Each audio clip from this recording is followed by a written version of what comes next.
Notre secours est dans le nom du Seigneur qui a fait le ciel et la terre. Alors, comment ça se passe votre lecture de la Bible? Il y a peut-être commencé déjà à voir un ou deux premiers soupirs sur le fait que ça demande aussi une petite discipline.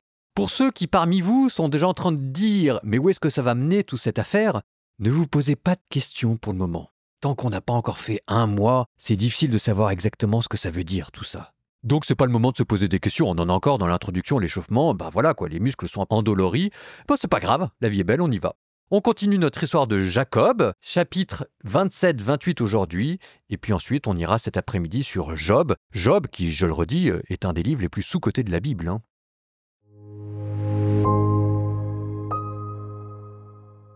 Isaac était devenu vieux. Ses yeux avaient faibli et il ne voyait plus. Il appela Ésaü son fils aîné. « Mon fils !» Celui-ci répondit « Me voici !» Isaac reprit « Tu vois, je suis devenu vieux, mais je ne sais pas le jour de ma mort. Prends donc maintenant tes armes, ton carquois et ton arc, sors dans la campagne et tue-moi du gibier. Prépare-moi un bon plat comme je les aime, et apporte-le-moi pour que je mange, et que je te bénisse avant de mourir. » Pendant qu'Isaac parlait ainsi à son fils Ésaü, Rebecca écoutait. Ésaü alla donc dans la campagne chasser du gibier pour son père. Alors Rebecca dit à son fils Jacob, « Voici que j'ai entendu ton père parler à ton frère Ésaü. Il lui disait, « Apporte-moi du gibier et prépare-moi un bon plat pour que je mange et que je te bénisse devant le Seigneur avant de mourir. Maintenant, mon fils, écoute bien ce que je t'ordonne. Va dans le troupeau de petits bétail et ramène-moi 2 beaux chevreaux. Je préparerai pour ton père un bon plat comme il les aime, et tu le lui apporteras à manger. Alors il pourra te bénir avant de mourir. » Jacob répondit à sa mère Rebecca, « Mais mon frère Ésaü est un homme velu, tandis que ma peau est lisse. Si jamais mon père me palpe, il croira que je me suis moqué de lui et j'attirerai sur moi la malédiction au lieu de la bénédiction. » Et sa mère lui répliqua, « Qu'elle vienne sur moi, ta malédiction, mon fils. Écoute seulement ce que je te dis et va me chercher les chevreaux. » Il alla donc les chercher et les apporta à sa mère. Et celle-ci prépara un bon plat, comme son père les aimait. Rebecca prit les meilleurs habits d'Ésaü, son fils aîné, ceux qu'elle gardait à la maison, et elle en revêtit Jacob, son fils cadet. Puis, avec des peaux de chevreaux, elle lui couvrit les mains et la partie lisse du cou. Elle remit ensuite entre ses mains le plat et le pain qu'elle avait préparés. Jacob entra chez son père et dit « Mon père !» Celui-ci répondit « Me voici, qui es-tu, mon fils ?» Jacob dit à son père « Je suis Ésaü, ton premier-né. J'ai fait ce que tu m'as dit. Viens donc t'asseoir, mange de mon gibier, alors tu pourras me bénir. » Isaac lui dit « Comme tu as trouvé vite, mon fils !» Jacob répondit « C'est que le Seigneur, ton Dieu, a favorisé ma chasse. » Isaac lui dit « Approche donc, mon fils, que je te palpe, pour savoir si tu es bien mon fils Ésaü. » Jacob s'approcha de son père Isaac. Celui-ci le palpa et dit « La voix est la voix de Jacob, mais les mains sont les mains d'Ésaü. » Il ne reconnut pas Jacob, car ses mains étaient velues comme celles de son frère Ésaü, et il le bénit. Il dit encore « C'est bien toi, mon fils Ésaü ?» Jacob répondit « C'est bien moi. » Isaac reprit « Apporte-moi le gibier, mon fils, j'en mangerai, et alors je pourrai te bénir. » Jacob le servit, et il mangea. Jacob lui présenta du vin, et il but. Son père Isaac dit alors « Approche-toi et embrasse-moi, mon fils. » Comme Jacob s'approchait et l'embrassait, Isaac respira l'odeur de ses vêtements, et il le bénit en disant « Voici que l'odeur de mon fils est comme l'odeur d'un champ que le Seigneur a béni.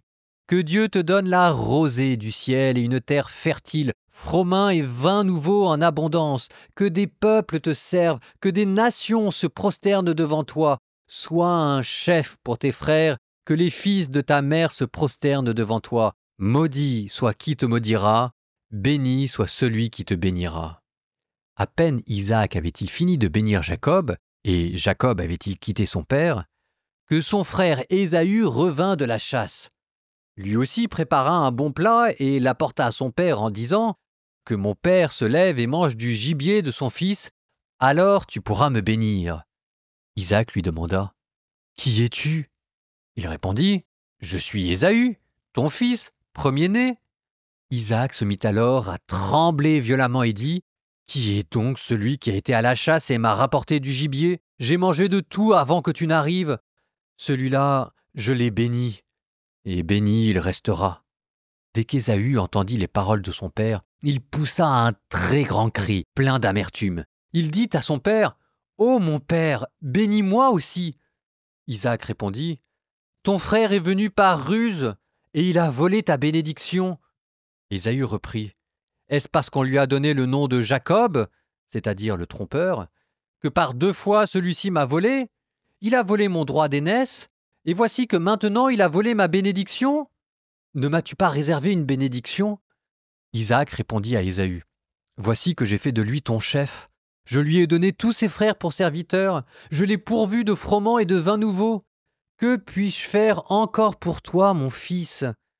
Ésaü répondit à son père « N'as-tu donc qu'une seule bénédiction, mon père? Ô mon père, bénis-moi aussi !» Puis Ésaü éleva la voix et pleura. Alors Isaac reprit la parole et dit « Loin des terres fertiles sera ta demeure, loin de la rosée qui tombe du ciel. Tu vivras grâce à ton épée et tu serviras ton frère. Mais à force de vagabonder, tu ôteras son joug de ton cou. » Ésaü se mit à considérer Jacob comme son ennemi, à cause de la bénédiction qu'il avait reçue de son père.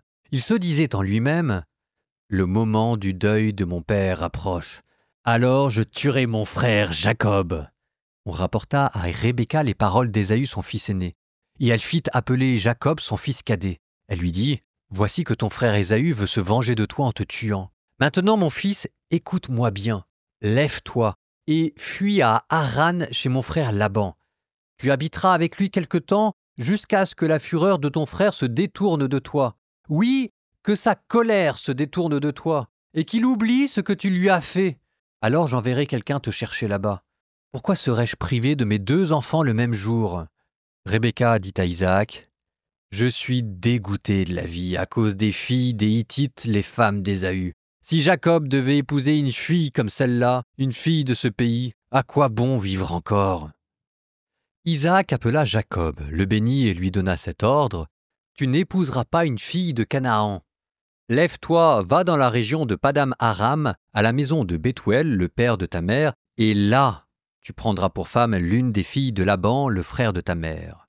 Que le Dieu puissant te bénisse, qu'il te fasse fructifier et te multiplie, et que tu deviennes ainsi une assemblée de peuples. Qu'il te donne la bénédiction d'Abraham à toi et à ta descendance, pour que tu possèdes la terre où tu es venu en immigré, la terre que Dieu a donnée à Abraham. » Ainsi, Isaac envoya Jacob, et celui-ci partit pour la région de Padan-Aram, chez Laban, fils de Bethuel l'Araméen, frère de Rebecca, mère de Jacob et d'Ésaü.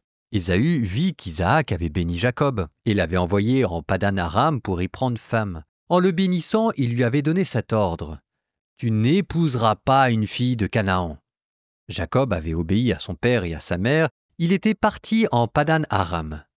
Ésaü comprit alors que les filles de Canaan ne valaient rien aux yeux de son père Isaac, et il alla trouver Ismaël.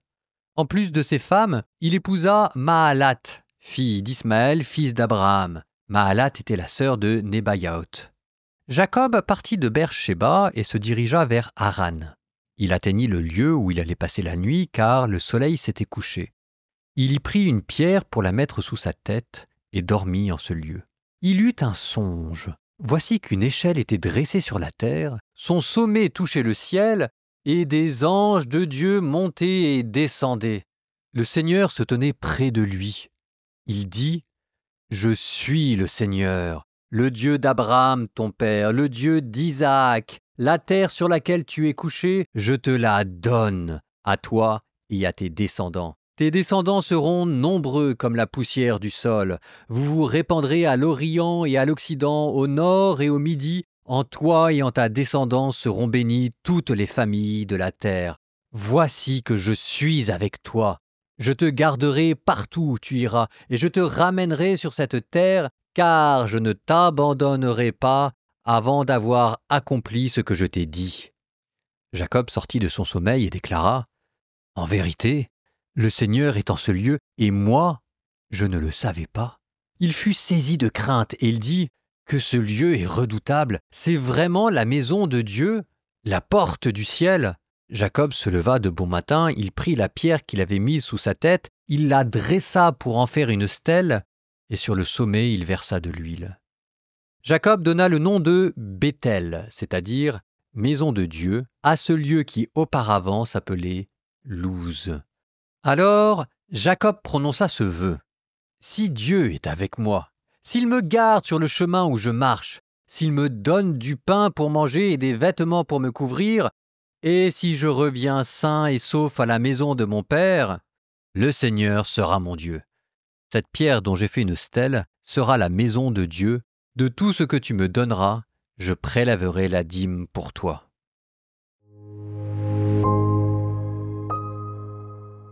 Ma petite Bible en note de bas de page dit, et elle a raison, ruse, astuce, mensonge de Jacob et de Rebecca ne reçoivent ni jugement ni condamnation morale, bien que l'on sente pourtant ce qu'une telle conduite a de répréhensible.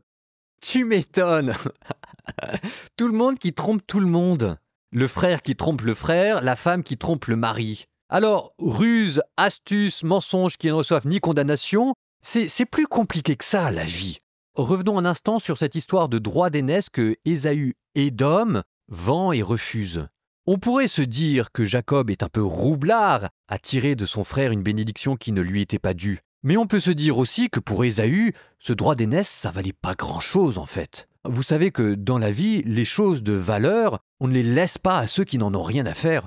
Enfin, le droit d'aînesse, c'est pas rien, je vous rappelle. Ça veut dire protéger son peuple. Et Spider-Man disait, avec un grand pouvoir viennent de grandes responsabilités. Donc on ne laisse pas à n'importe qui, ça fait des drames. Donc Joseph apparaît comme roublard, oui. Piloté par sa mère, oui. Mais en attendant, c'est à lui que Dieu donne raison. Et heureusement. Rebecca qui joue sur la vieillesse et la cécité d'Isaac. Laquelle de cécité est une symbole de sa cécité spirituelle. C'est pas très classe, on est d'accord. Mais en attendant, Isaac qui ne comprend rien à ce qui se passe, c'est dramatique. Donc on est content que Rebecca ait pris les choses en main. Alors, est-ce qu'elle s'y est prise de la bonne manière ? Bah écoutez, faites mieux.